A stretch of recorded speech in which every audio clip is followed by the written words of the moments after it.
Hey everyone, I'm Matt Niblock with Fancy Friday, and welcome to the Fancy Friday show. Today I have a special guest, Brianne Fitzgerald from the Alzheimer's Association Iowa chapter. Brianne, thanks so much for joining me. Oh my gosh, thank you. Happy to be here. Absolutely. So before we jump into the Alzheimer's Association, I wanted to remind our viewers that Casual Friday is canceled. That's right. We're putting the sweatpants back in the closet. And today I actually have with me one of my favorite pieces of casual clothing, which is just a big old sweater. Probably not the best thing for a day like today when it's super hot outside, but when it's cold, it really does the trick. Brianne, do you have anything with you today?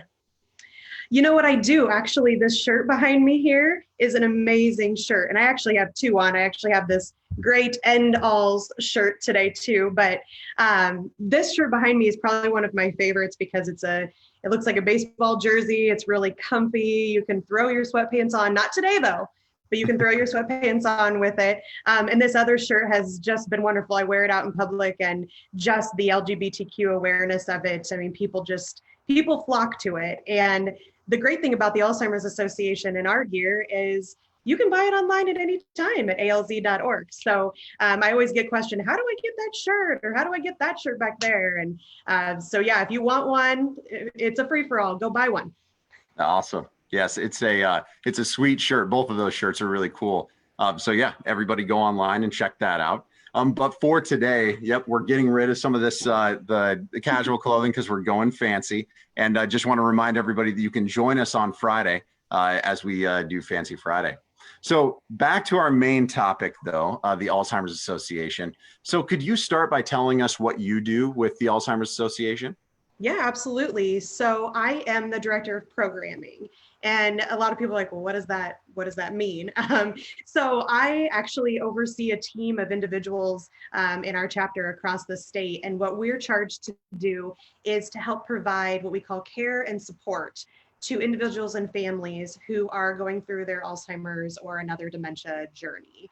Okay. So we offer services, and we're talking constantly with people that perhaps just got a diagnosis or have had a diagnosis for a while, or family members that are concerned about another family member.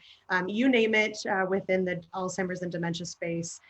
That's what I do. That's what our wonderful team does at the association. Obviously, we do a lot more, and I'm sure we'll get into that as we're talking today, but that's primarily my role. Yeah, that's perfect. Great segue. So what kinds of activities and things do you do on a day-to-day basis to help out those people that are going through Alzheimer's or another dementia related issue? Yeah, well, many people may not know this, but the Alzheimer's Association is the leading voluntary health organization in Alzheimer's care and support and research. And we really lead the way to end Alzheimer's and all other dementia. And we do this by really looking at accelerating global research, driving risk reduction and early detection, and maximizing quality care and support. So really our view is, and our vision is, a world without Alzheimer's and dementia. So many nonprofits in our community are just like us, where we have different ways that we fulfill our mission. And so we do it by looking at one of the most important reasons that we exist is obviously to find a cure. And we do that through our research. So currently we have projects that are global right now. And we have projects that are in Iowa that are funded. We have one at Iowa State. We have one at the University of Iowa. But we do have projects happening all across the country, and over $200 million in funding to support that research. So research is one of the first areas. Yeah. We've been working on this for years, and we continue to find local financial support. Obviously, that's one big driver, but also on the federal level as well, where we are advocating and sharing stories and trying to make sure that federal and state resources are available for that research. But obviously, we have to get that money. So in Iowa, one of the other ways that we are doing what we do to fulfill our mission is that we have several events across the state, like other nonprofit partners do, ranging from galas to golf events. And however, I think the most known event that we hold is our Walk to End Alzheimer's. And actually this begins really soon. It actually starts next month for Iowa. And we have them for the next few months. And really, Matt, it's so cool because what it is our largest support group where people can come and honor and remember those who are no longer with us, and then support their those who are going through their own Alzheimer's journey right now, and then ultimately fight for a cure. It's really symbolic, it's therapeutic. And then of course, we're assisting the individuals and the families who are going through their journey by providing that care and support I mentioned a little bit ago. And all of those services are free of charge. So what we look at is, a really great number to share with you is, in 2019, there were over 136,000 caregivers in Iowa helping support people who have Alzheimer's or another dementia. Oh, wow. And what that equates to is over 155 million hours of unpaid care, and it totals over $2 billion in unpaid care. And so what we're here to do, knowing that, Alzheimer's is an incredibly expensive disease, we are here to help navigate through those stages of the disease, connect people to resources, listen, provide education. We offer support groups and even social engagement opportunities where individuals with dementia can come together and be with one another, which tends to be something that they're very comfortable with. And then, of course, we have a 1-800 number that is free for anyone at any time of day. It's open 24/7, and it's answered by our trained support staff. And we just want to make sure we're always accessible and available when people need us. Oh, wow. So there's a lot of different things that you're focused on all the time, from the research portion to the fundraising and events portion to just supporting people that have Alzheimer's or other dementia related things that they're dealing with. So, and then the support, obviously so important. That's fantastic. So let's take it back to the viewers though. I mean, how can people help? Oh, well, of course. Even if someone doesn't have a connection to the disease, chances are they know someone who does. And honestly, it probably won't be too long until everyone has a connection. So the way we look at it is we need to fight together for a cure. So people can do this by sharing their story. If they do have a connection, they can be an advocate for the cause. We have a wonderful public policy team that works diligently to make sure that federal and state funding is available, like I mentioned a little bit ago, and that there are many ways that people can come on board as an advocate and support our work. Of course, people can join a team or start a team for our Walk to End Alzheimer's. And truly, right now is the perfect time to join us. We have a great plan this year for Walk.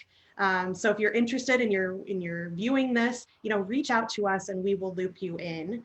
Another way is obviously you can become a volunteer for our Walk or any of our other event committees. We always need help. And I know that there's a lot of people out there that like to plan events and help make things happen. And, we would welcome you as a part of our organization as well. And then another way that people can support the Alzheimer's Association is that you can volunteer to become one of our trained volunteer facilitators and actually facilitate one of our support groups or offer an education program. We're doing a lot virtually right now, and I know we'll continue in the future, but we also, when we are back to whatever normal looks like, we will want these people to be out in the community as well, offering these support groups and going into businesses and organizations and giving general education on Alzheimer's. We have 14 different programs that we offer, anything from healthy brain and body to warning signs to the stages of the disease. So we really have a full array of options to educate our community. So really getting involved, the opportunities are endless, truly. Whatever your passion is, we've got you covered at the Alzheimer's Association, and we need every person that can help. Awesome. And because there's all those different ways that you can help, I'll definitely ask you to drop a few links on this video at the end so you can show, how do you go about joining a team, or how do you go about donating or becoming one of those volunteers that you described, because all great ways that you can get into the loop of what the Alzheimer's Association is up to, and how everyone can help. So, Brianne, number one, thank you so much for your support of the community with the Alzheimer's Association. Obviously, it does a hugely valuable role of helping people that have dementia, their families, just it's a whole community that is built around the Alzheimer's Association. And thank you so much for that. It's hugely valuable. Well, you're very welcome.